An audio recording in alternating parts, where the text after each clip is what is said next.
A primeira temporada de Obi-Wan Kenobi chegou a seu fim. Tivemos a tal revanche do século, Reva apanhando em Tatooine e também muitas surpresas. E aí, a série foi boa ou não? Vem comigo e vamos analisar o último episódio de Obi-Wan Kenobi.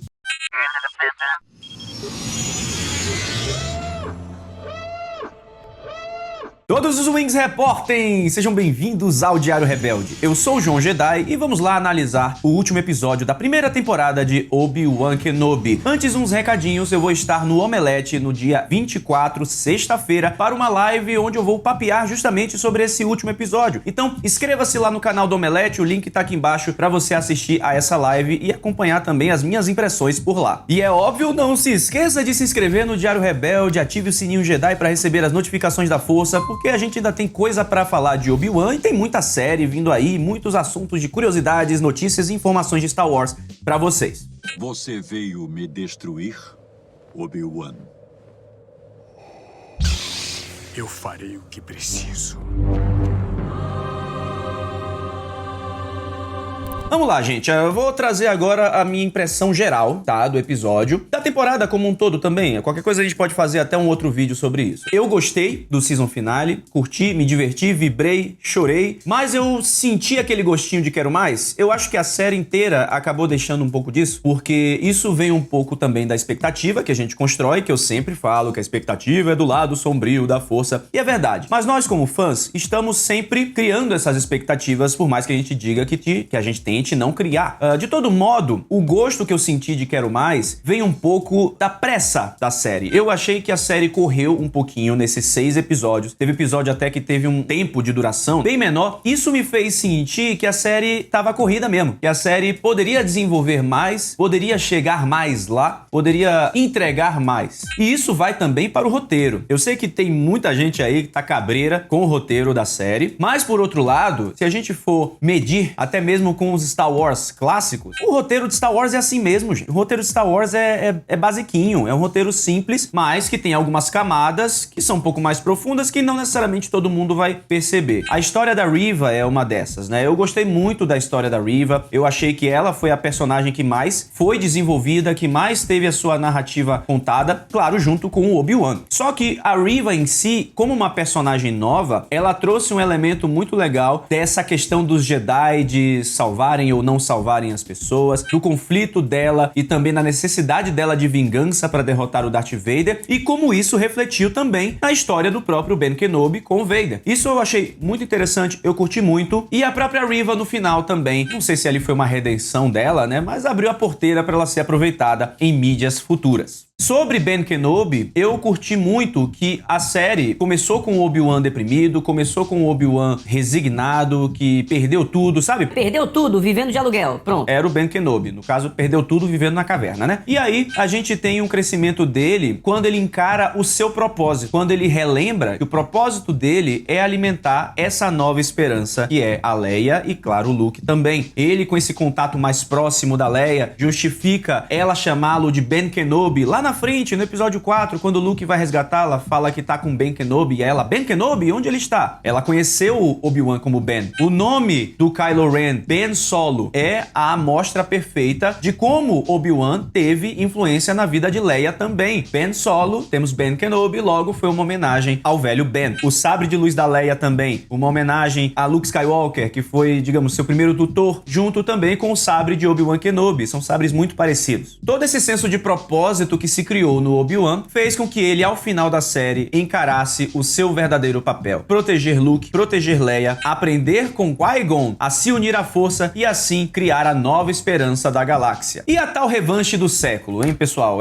Eu vou trazer aqui um ponto que eu gostei do duelo. Não foi em Mustafar, como a gente tinha especulado no último episódio. Pareceu até Batuu, sabe? Batuu, o parque da Disney. Não tô dizendo que parecia o parque da Disney, mas é que o planeta do parque da Disney tem aquelas preda pontuda pra cima. O parque da Disney tem. E aí me lembrou muito o Black Spire, mas eu não sei se é Tesla, aquele planeta... Tesla não, Tesla é empresa. É Taslan, sei lá, aquele outro planeta lá que o personagem do O'Shea Jackson Jr. fala que estavam chegando. Não sei se é esse planeta ou se é outro. Mas enfim, acabou sendo por lá e teve um uso melhor do terreno, né? Se vocês repararem, Obi-Wan usou o High Ground. Quando ele derrota o Vader, corta o seu capacete e revela o rosto de Hayden Christensen, né? Não vou dizer Anakin Skywalker, vou dizer Hayden Christensen, o ator. Ele usa o High Ground. Ele pula numa preda novamente e aí consegue atacar o Vader de cima, raspando o capacete, usando mais uma vez a vantagem do terreno alto. E o Vader nada de aprender, né? Até no episódio 6 ele faz referência a isso lá quando ele tá duelando com o Luke. A cena das pedras também, do Obi-Wan overpower, levantando preda pra caramba. E aí a galera que achava que a Rey... Eu falo preda, mas é de brincadeira, tá, gente? Eu sei que não é assim, tá? Só um adendo aqui. Mas aí me lembrou muito a cena da Rey levantando as pedras lá em Os Últimos Jedi também. A galera que teorizava que a Rey era uma Kenobi nessa hora deve ter ficado doida, né? Mas não, gente, foi mal. Ela é descendente do clone do Palpatine mesmo. Mas não vamos falar disso agora. O que a gente tem que falar é que foi um uso legal do poder da força, levantando pedras, algo que até o Luke e a Rey brincam lá na frente, mas algo que a gente não viu o Obi-Wan, que eu me recordo, assim, usando, né, pra derrotar o Vader. Faltava um pouquinho de uso da força, ele tava fraco, ele tava deprimido, ele tava afastado do seu contato com a força, algo que o próprio Qui-Gon menciona. Aliás, Qui-Gon menciona, teremos pizza, Forlani, pode ser de calabresa e 4 queijos, tá? Pra quem não entendeu, eu e Marcelo Forlani do Omelete apostamos que Qui-Gon Jinn ia aparecer, eu acreditei que ia, ele acreditou que não ia, e agora eu vou ganhar uma pizza patrocinada pelo Forlani. Valeu, cara!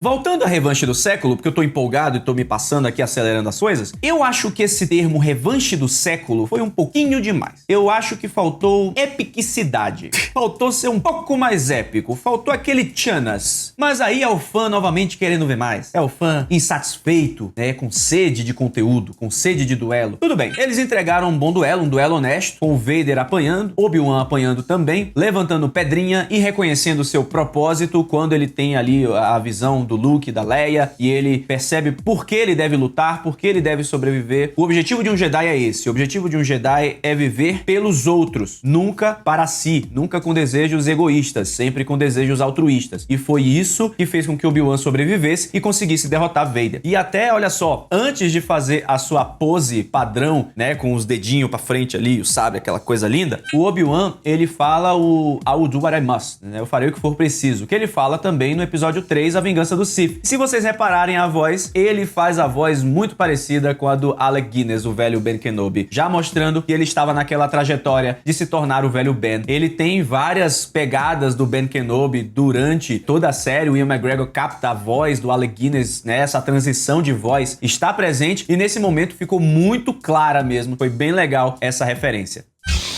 I will do what I must.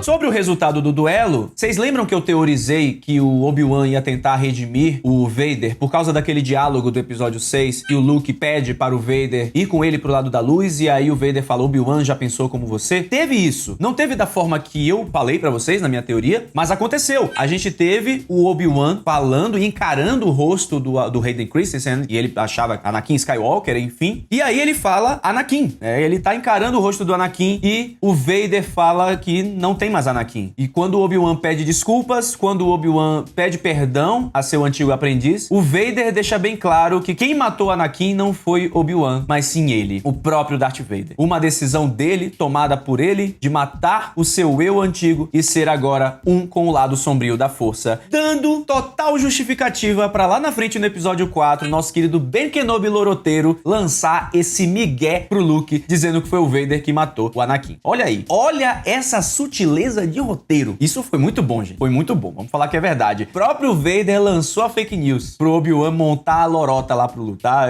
Lembra aquele vídeo que eu brinco? É brincadeira, inclusive. Vocês me crucificaram, é brincadeira. Que o Obi-Wan é vilão do Star Wars porque ele é um mentiroso do caramba. Aí, ó. Essa já caiu, essa já foi. O Darth Vader que botou a fake news, tá? E com isso, temos sim o Vader fazendo referência lá na frente, no episódio 6, que ele precisa obedecer o seu mestre e que Obi-Wan já pensou como Luke, né? Esse pequeno momento ali de Obi-Wan falando com o Vader como se fosse Anakin, o Vader sentiu isso. E temos então essa referência lá no episódio 6, quando ele tá dialogando com o Luke. E tem muito uma sutileza aí com a luz do sabre de luz no momento do diálogo entre Vader com a máscara quebrada e Obi-Wan Kenobi. Quando ele tá conversando com o Obi-Wan e o Obi-Wan tá falando Anakin, eu sinto muito Anakin, não sei o que lá, e ele tá trocando essa ideia, a luz do sabre do Obi-Wan tá mais forte na cara do Vader. Quando o Vader fala, eu que matei Anakin Skywalker, fui eu, aí na cena seguinte já tem o sabre de luz do Vader, a luz do sabre de luz do Vader mais presente no rosto dele, né? Mostrando que ele foi completamente para a escuridão. Um detalhe muito sutil, mas um detalhe muito legal. E aí entendemos por que no episódio 4, Ben Kenobi se refere a Darth Vader como Darth. Nesse momento de virada em que Anakin está morto e Vader é tudo que resta, Obi-Wan se refere a seu antigo aprendiz pelo seu título de Lorde Sombrio de Sith. Era uma coisa que a gente já sabia, né? A gente já especulava, a gente já era uma interpretação muito comum por conta do episódio 4, né? Do Ben Kenobi falar Darth. Na época, não era necessariamente por isso, foi porque o Darth Vader era o nome dele mesmo, aquela coisa toda, quando o George Lucas concebeu primeiro o Star Wars clássico original. Mas na história de Star Wars a gente pode justificar dessa forma. Ben Kenobi se refere a Vader como Darth, fazendo aí um jogo, né, uma ironia em cima do título dele de Lorde Sombrio dos Sith, que é isso que significa Darth. E outra referência muito importante, que também é uma transição muito necessária para o Vader na série. O Vader na série, ele era falho. Ele era ainda muito Anakin, impulsivo, sem estratégia, seguindo com emoção. Nesse final, temos o Vader derrotado mais uma vez, mas quando ele dialoga com o nosso querido Ian McDiarmid, o Imperador Palpatine, Darth Sidious, que estava nas minhas apostas de retorno aí para Obi-Wan Kenobi, por sinal, depois eu tenho que marcar, né, os check, né, quais que eu acertei que iam voltar. O Ian McDiarmid, o Palpatine, ele fala, você tá muito ligado no seu passado,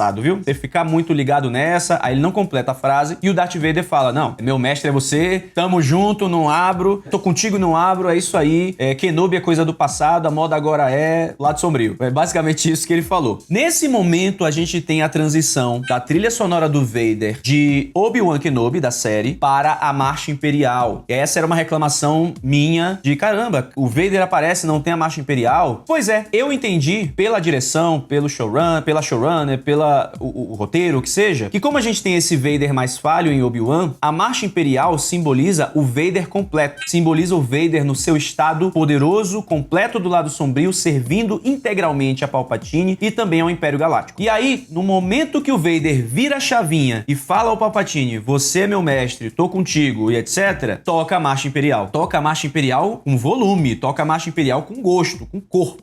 Então por isso que eu acho que a Marcha Imperial acabou não tocando antes, tá? Eu sei, decepciona, é chato, mas tem uma escolha aí. Lembra que eu falei, será que tem alguma justificativa de roteiro, né, da direção pra isso não acontecer? Pois é. Inclusive não tocou, não ouvi, pelo menos, Duel of the Fates ou Battle of the Heroes, no duelo, não percebi, fiquei triste, mas fiquei feliz que tocou o tema da Leia. Muito legal tocar o tema da Leia quando o Obi-Wan e a Leia se reencontram. Chorei, claro, porque eu sou desse, chorei muito nesta hora. Não chorei com o Hayden aparecendo com a máscara lá, a Ahsoka, confrontando o Ben Kenobi, mas eu tenho certeza que a Gabi Orsini, beijo Gabi, eu sei que você chorou, te conheço. E a Reva apanhando legal, that's how we roll in Tatooine, né, caramba, genial. Owen e Beru descendo sarrafo em Reva, descendo sarrafo na Inquisidora. Se eles tivessem feito metade disso no episódio 4, eles não tinham morrido frito, né, não tinham virado churrasquinho. Mas foi muito legal a gente ver eles defendendo o Luke com unhas e dentes, a Beru dá um safanão na cara da Reva, genial isso, eu adorei,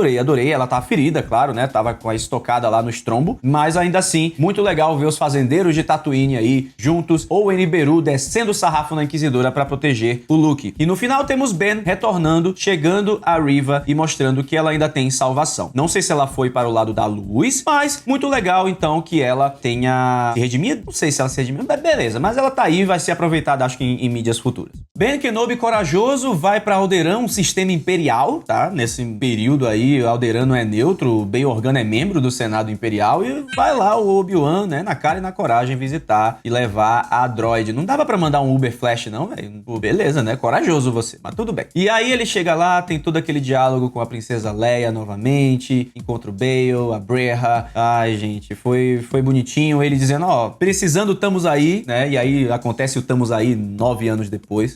Essa relação deles dois, da Leia e do Ben Kenobi, foi sensacional, gente. A Leia é muito muito irritante. Gente, a Leia chama o Chewbacca de tapete ambulante na primeira cena que eles se veem, segunda, sei lá, do episódio 4. A Leia é assim. E essa criança, a Leia pequena, ela captou muito bem o espírito da Leia. Aí o Ben Kenobi ainda fala um pouquinho sobre os pais, né, da Leia pra ela, né, contando um pouquinho sobre quem eram eles de verdade, mas ela não se importa, ela tá com os pais adotivos mesmo, ama os pais adotivos, e quem eram os outros, ela tá nem aí.